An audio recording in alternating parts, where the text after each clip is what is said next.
हमने एजुकेशन के अंदर इसको लागू कर दिया था और उसी आधार पर हमें रोजगार के अंदर भी लागू करना था। नायब सिंह सैनी जी ने इसका निर्णय कर लिया, कैबिनेट में ये बात आ चुकी थी, परंतु कुछ आंकड़े इकट्ठे करने थे। उससे पहले कि वो रिपोर्ट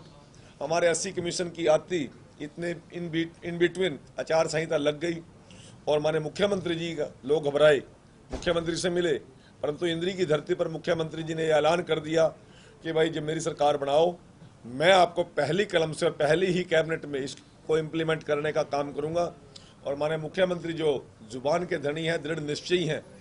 उन्होंने पहली ही कैबिनेट में पहले ही एजेंडे में डीएससी वर्ग के लोगों को, शोषित और पीड़ित लोगों को एक राहत देने का काम किया।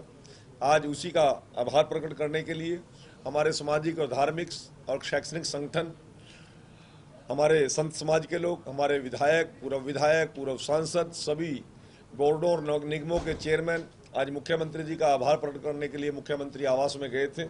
और मुख्यमंत्री जी का हमने धन्यवाद किया। आज मुख्यमंत्री जी के निवास स्थान पर जो है हमारे डीएससी समाज के सभी प्रतिनिधि और इसके साथ साथ माननीय मंत्री कृष्ण बेदी जी और हमारे जो विधायक हैं भारतीय जनता पार्टी के डीएससी समाज के, और इसके साथ साथ जो पूर्व के मंत्री हैं और पूर्व के जो विधायक हैं डीएससी समाज के, वो सब लोग एकत्रित हुए थे और माननीय मुख्यमंत्री जी का तहे दिल से सबने धन्यवाद ज्ञापित किया। और इसके साथ साथ माननीय मुख्यमंत्री जी ने भी सभी डीएससी समाज के प्रतिनिधियों को धन्यवाद किया, क्योंकि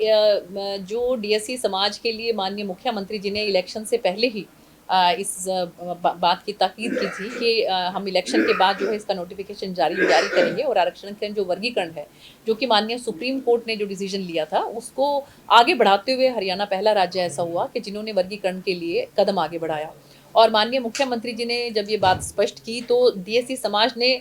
टूट कर, मैं ये कहूँगी कि इस इलेक्शन के अंदर वोट किया और उसका इतना ज़बरदस्त लाभ मिला कि तीसरी बार भारतीय जनता पार्टी की सरकार जो है वो हरियाणा के अंदर बनी। हमने एजुकेशन के अंदर इसको लागू कर दिया था और उसी आधार पर हमें रोजगार के अंदर भी लागू करना था। नायब सिंह सैनी जी ने इसका निर्णय कर लिया, कैबिनेट में ये बात आ चुकी थी, परंतु कुछ आंकड़े इकट्ठे करने थे। उससे पहले कि वो रिपोर्ट हमारे 80 कमीशन की आती, इतने इन बिटवीन आचार संहिता लग गई और माने मुख्यमंत्री जी का लोग घबराए, मुख्यमंत्री से मिले,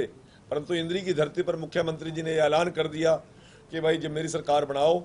मैं आपको पहली कलम से और पहली ही कैबिनेट में इसको इम्प्लीमेंट करने का काम करूंगा। और माने मुख्यमंत्री जो जुबान के धनी हैं, दृढ़ निश्चयी हैं,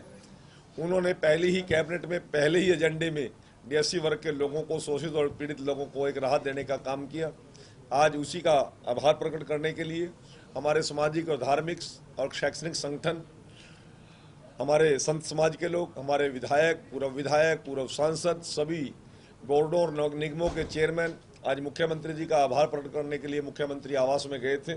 और मुख्यमंत्री जी का हमने धन्यवाद किया। आज मुख्यमंत्री जी के निवास स्थान पर जो है हमारे डीएससी समाज के सभी प्रतिनिधि और इसके साथ साथ माननीय मंत्री कृष्ण बेदी जी और हमारे जो विधायक हैं भारतीय जनता पार्टी के डीएससी समाज के, और इसके साथ साथ जो पूर्व के मंत्री हैं और पूर्व के जो विधायक हैं डीएससी समाज के, वो सब लोग एकत्रित हुए थे और माननीय मुख्यमंत्री जी का तहे दिल से सबने धन्यवाद ज्ञापित किया। और इसके साथ साथ माननीय मुख्यमंत्री जी ने भी सभी डीएससी समाज के प्रतिनिधियों को धन्यवाद किया, क्योंकि जो डीएससी समाज के लिए माननीय मुख्यमंत्री जी ने इलेक्शन से पहले ही इस बात की ताकीद की थी कि हम इलेक्शन के बाद जो है इसका नोटिफिकेशन जारी करेंगे और आरक्षण के जो वर्गीकरण है, जो कि माननीय सुप्रीम कोर्ट ने जो डिसीजन लिया था, उसको आगे बढ़ाते हुए हरियाणा पहला राज्य ऐसा हुआ कि जिन्होंने वर्गीकरण के लिए कदम आगे बढ़ाया। और माननीय मुख्यमंत्री जी ने जब ये बात स्पष्ट की तो डीएससी समाज ने टूट कर, मैं ये कहूँगी कि इस इलेक्शन के अंदर वोट किया और उसका इतना ज़बरदस्त लाभ मिला कि तीसरी बार भारतीय जनता पार्टी की सरकार जो है वो हरियाणा के अंदर बनी।